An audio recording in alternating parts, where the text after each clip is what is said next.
Chapter 7. Divided. Since he'd met Glissa, Slobad had been in danger on countless occasions.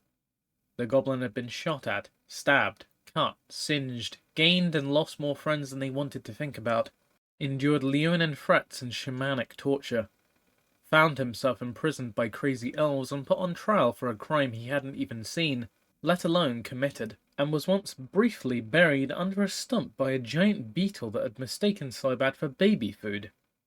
The goblin would have rather have gone through all of those experiences one after another all over again, rather than be where he was right now. He wriggled in the iron grip of 3 strong hands, each big enough to cover the goblin's head. As if to confirm his assessment, a 4th hand clamped over his mouth, forcing him to take deep breaths through his pointed nose. Held fast, Slobad assessed his predicament as best he could.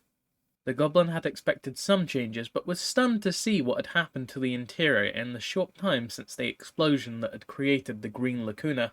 Things had changed all right, but not for the better. The interior of Mirrodin had gotten noisy. That was the only word for it, Slobad decided. The clanking and clacking of millions of sets of silver legs reverberated weirdly in the atmosphere, scattered by the spires that grew like stalagmites towards Mother's Heart, the seething mana core at the world's centre described in the Holy Book of Krark. Everywhere Slobad looked, he saw movement, and spotted at least a dozen different varieties of construct, of all shapes and sizes. Millions of living machines climbed up and down the crystalline towers, filling every crack and crevice on the inner surface. It looked to Slobad for all the world like a bug's nest turned inside out. Except the smallest of the bugs was still large enough to swallow the average goblin's head in one gulp. Most were built on the arachnoid model that Slobad had grown intimately familiar with in the form of levelers, harvesters, and worse. But the variety and specificity he saw in the design of each one was fascinating. The goblin would have given a bag of fire tubes, and might even have thrown in a toe for good measure, if he could just get his hands on some tools, break into one of the bizarre creatures and see how it worked. Or maybe not. Slobad got a good look at one of the chittering insectoids that dashed in along the edge of the lacuna in front of him, and saw that it was not entirely metal. Patches on its back and legs showed where pink flesh had replaced cold metal, just like Bosch, Slobad thought. The death of his golem friend had almost shaken Slobad's faith in his own peculiar luck, which despite his oft-repeated claim of being cursed, always seemed to come through. But Slobad had more immediate concerns than his faltering fortunes. He wasn't in the clutches of a machine, something he might have been able to deal with, but a Vedalken warrior. Hundreds of them ringed the edge of the mile-wide hole, standing with what felt to Slobad like palpable anticipation. There was something very different about the globe-headed villains. For one thing, they had gotten bigger, judging from the one that was holding him aloft in vice-like hands. Most were at least 15 feet tall. Their increase in size was no more bizarre than their change in appearance. The silvery glass fish bowls the Vedalken wore over their natural heads were no longer spheres, but had been replaced by fierce-looking translucent battle helmets, topped with a fin-shaped crest. The helmets topped a full suit of armour, similarly adorned with sharp fin blades and unfamiliar runes. The familiar Vedalken robes were gone. They also weren't saying anything, which in his experience with the Vedalken was downright inexplicable. The masters of Limingrid loved the sound of their own voices, yet not one of these Vedalken had said a word to him. They stood there, clutching wicked-looking hooked spears, breastplates glittering under Mother's Heart. Were these different kinds of Vedalken? Some warrior caste he hadn't seen before? Or were they the Vedalken he knew, transformed by Memnarch? And where was Memnarch? Slobad heard a strange, garbled sound like a goblin maiden singing her wedding vows in a tar pit. The giant Vedalken holding up Slobad in a vice grip tilted the goblin's head upwards. "Huh, so you're reading minds now too," the goblin mused. "Of course, now," a cold voice sounded inside his skull. Slobad looked and blinked. He'd been so caught up in the wild variety of machine life that he'd missed the enormous grey-black structure that towered over his head. The panopticon had seen better days, and looked like it had been welded together by a goblin apprentice, and not a particularly talented one. From his vantage point below, Slobad could only really see the underside of the structure. Four enormous struts, each as tall as the lacuna was wide, supported a ring shape that might have been a platform, but for all the goblin could tell, it might have just been the underside of the huge cylindrical tower. The gaping hole in the centre of the ring lined up right over the green lacuna, which had given Slobad and Glissa an unobstructed view of the mana core from inside the tunnel. Well, not quite unobstructed. Half a mile over his head, the goblin saw a tiny diamond shape, improbably suspended in the exact centre of the ring. No struts or lines supported it. It was just there, and almost impossible to make out against the light of the mother's heart. "Oh, there's Memnarch," Slobad muttered. Glissa's eyes goggled in surprise as she stared incredulously at the blade that neatly skewered her through the gut. The pain hit, and her makeshift weapon clattered to the ground as she doubled over the blade, flailing at Milil's twisted, bloody stump. The metal man slid the blade out of Glissa's belly as easily as he inserted it, and the sword disappeared into his wrist bone. The elf girl dropped to her knees, coppery green blood pouring from her wound. It felt like he'd definitely hit an organ. She grasped vainly at Milil, but dizziness soon won out, and the elf girl fell over sideways. "Do not fear, elf. My master will not allow your death, but you really must stop breaking his playthings," Milil said calmly. He picked up his severed hand, which lay inches from Glissa's face. She struggled to keep drawing breath, and thrust a fist into her gut to staunch the bleeding as she watched the metal man. Milil pressed the severed end of his hand into his wrist and whispered a few strange phrases that reminded her of the lilting tongue she'd heard among the spires of Lumingrad. Then a bluish-green glow wrapped around his wrist like a bandage for a few seconds, and dissipated just as quickly. When the spell was done, Milil's hand appeared good as new. Glissa knew she was on the verge of passing out, and as soon as she lost enough blood she would never wake up again. She dragged herself with one hand to Milil's feet. She tried to raise a hand to grab his shin, but the metal man simply stepped back, depriving her of even that last defiant act. "She is fading, Orland," Milil called over his shoulder. "Be a good minion and bandage her up, won't you?" Glissa blinked, trying to stay awake. She pushed her fist hard into her gut, amplifying her pain but also her determination to be ready for Orland when he came for her. She wasn't going down without a fight, and she wasn't going to be Memnarch's tool. It would be better to die here than see the so-called Guardian take her spark and use it to spread his madness at will. Glissa gasped as Orland rose into view at the lip of the lacuna. First, she saw the toe of a black, shiny boot.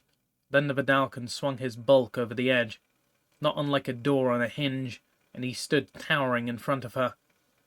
"Vision going fast," she muttered. "Oh, Vedalken's that big." The only answer Glissa got was two vice-like hands that clamped around her shoulders. She couldn't hold back an anguished scream as the giant Vedalken jerked her to her feet.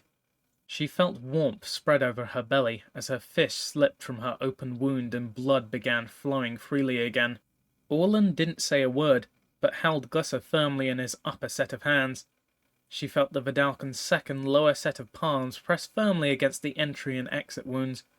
Without warning, something flat slithered around her abdomen, binding her wound, but not so tightly that the pain made her pass out.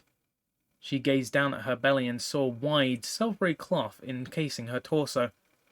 A few spots of blood peppered the cloth, but the bandages seemed to have slowed the blood considerably, if not stopped the hemorrhaging. The cloth glowed with a faint blue corona. Glissa's head rolled back and she stared up at Orland. The helmet that encased the Vedalken's head looked more martial than before, and a lot bigger. Slobad would have been able to tuck himself completely inside one of the helmets with ease. As her head bobbed up like a child's toy, she mumbled, "Don't you get dizzy up there?" The helmet cocked to one side. "No." What the? Unlike the voice that had taunted her while they were in the tangle, this one was cold, mechanical, and without a hint of deception to it. Had the word come from a Vedalken? "Yes."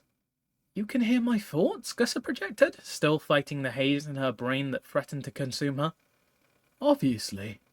With that, Orland released his grip on her shoulders, and Glissa dropped to the floor like a rag doll, sending new lances of pain jabbing through her gut.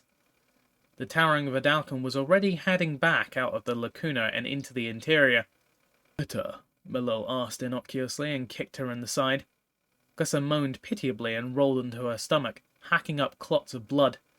She needed real medical attention soon, or she was really going to die. Now that she'd seen the giant Vedalken, the prospect no longer seemed such a favourable option. What good would it be to stop Memnarch's ascension through her own death if it meant everyone on Mirrodin faced enslavement at the hands of magically mutated Vedalken? "Yes, I thought so," Malil said, and reached down to grab Glissa's ankle. The elf girl put everything she had into the kick. Her boot caught Malil squarely in the jaw. The metal man was thrown backwards and tumbled over the edge of the lacuna and disappeared. Glissa winced and coughed as she struggled to her feet and gave chase. She tripped over her own feet when she reached the edge, and felt a fresh wave of nausea as gravity turned sideways again. The silent Vedalken assembly stood waiting. One who she thought was Orland, she hadn't gotten a good look at him, and frankly they all looked alike to her, broke from the ring of the menacing four-armed beings and lunged at Glissa. The elf girl dropped to a crouch when the Vedalken was on top of her, then came up leading with one shoulder and caught her attacker where his abdomen should be. Using Orland's increased weight against him, the Vedalken didn't make a sound as he tumbled into the open lacuna. "It's a little pointy about halfway down," she shouted over her shoulder. She didn't know if it was the healing properties of the bandages or simple adrenaline, but Glissa felt reinvigorated. She clenched one hand into a fist and extended the other palm towards in an invitation. "Anyone else?" She was met with silence, both inside and outside her head. The milky fluid that filled the helmet of the nearest warrior obscured any hint of emotion or intent. If she had to read anything in their behavior, it would have been confusion. They seemed uncertain. "Glissa!" a familiar voice screamed from directly above. "Help!" Glissa searched the dazzling sky above and spotted Slobad and his captor, another huge Vedalken. The pair were lazily floating upwards towards the center of what looked like a patched-together panopticon. "Flare!" she swore, and turned back to the looming Vedalken, several of which were closing in slowly, obviously weary of being tossed into the pit behind Glissa. "Sorry, boys, no time to play." Hoping they were as slow as they looked, Glissa charged in between two of the towering beings. Malil finally emerged from the lacuna behind her and bellowed, "After her!" Glissa wasn't exactly sure where she was going. She couldn't fly, not without help, and even if she could somehow bring Slobad down safely, the goblin would be in even more danger once he hit the ground. She hopped and danced around dozens of small, skittering artifact creatures that had not been there the last time. Why did Memnarch need millions of diminutive constructs? Why now? The elf girl ducked as a heavy, three-fingered hand swiped overhead. The Vedalken were right on her tail. She skidded around the wide base of the mycosynth spire and almost collided head-on with a wall of iron. No, not a wall, a leg. Her eyes ran up the length of the flat black tower, one of the four holding up the massive black ring overhead. "Ugh!" Glissa grunted as the fist connected with the small of her back. Where Malil's blade had skewered her, she slammed face first into the massive support strut holding up 1/4 of the rebuilt panopticon. Despite the blinding pain, it was exactly where she wanted to be. She dug into the iron surface with the claws at the end of each hand, gaining solid purchase, then kicked back like an angry pack animal. She felt a satisfying crash as one foot shattered a Vedalken faceplate. She scrambled hand over hand up the side of the mammoth black support strut. Every time Glissa pulled herself another few feet, agony pierced her abdomen, but she kept going, ignoring it. She ignored the warm blood that once again flowed from her wounds, and the greenish copper stains that seeped into her bandages. She ignored the ominous hum of the Vedalken machinery kicking into gear far below, and growing closer by the second. She craned her neck and caught sight of Slobad and his Vedalken captor once again. They were hard to make out against the dazzling energy output of the core, but they were the only things moving up there. She involuntarily groaned and dug her claws to continue the ascent when the wide shadow fell over Glissa. Keeping one set of talons firmly embedded in the metal, she slowly turned out one hand into a fist to see what she could see. Malil stood before her astride of one of many varieties of Vedalken hovercraft, in which Glissa had grown far too familiar over the last few weeks. His arms were crossed, and his cold, metallic features twisted into a smile. The effort to show amusement looked awkward on the metal man. But maybe he just hadn't had much practice, Glissa thought deliriously. She was fading fast again. What little blood she had had left drained into the soaked bandages around her torso. Her grip was slipping. Tell Memnarch he can find his spark somewhere else, she said, and squinted up at the tiny dot that now moved through the ring above and disappeared against the bright light of the mother's heart. Sorry, Slobad, she whispered, and let go.